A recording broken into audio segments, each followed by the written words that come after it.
Foot cramps, situation, toes pointed, plank-like position, engaged in sex. Cramping during sex, it's a real boner killer.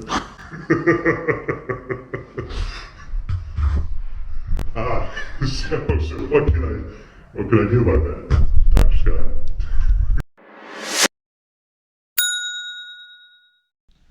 All right, interesting question, right? You're on top, missionary, having some sex, and your feet start cramping. How does that happen? Well, considering your toes aren't doing a whole lot, we have to look and think, what else can lead to symptoms in your foot? And the most common thing that gets referring patterns is something like a disc in the spine. Now, the discs in your lower back, particularly L4 and L5, tend to have the most degeneration at them, particularly L5. And the nerve roots from that can go all the way down to the bottom of your toe and your feet. So if you're stressing the disc in any way, it can cause symptoms to travel that far. Sometimes it might just go into your lower back, over your SI joint. It might flash out over your QL, out to the laterally, out to the side of your lower back. Or it could be just a calf, or in this case, in the foot. Now, what exactly is doing that? If we're looking at the act, sex, in the male position in particular, objectively, we have to think, what's happening? All right, we have some mild hip flexion, but lots of hip extension. So when we looked at this patient's hip extension test in our office, he was missing a quarter of it. So what does that mean? That means if you start challenging that hip range of motion, you extend the hips, your hip flexors, known as your psoas, they connect to all 5 of your lumbar vertebra and then your pelvis. So if, say, you're in the throes of passion and you're not locking down your abs, this range just won't come from the hip. It'll come from your spine too. So you'll get to this end range and the muscle will say, I don't want to stretch any further. So I'm going to pull on what I'm attached to.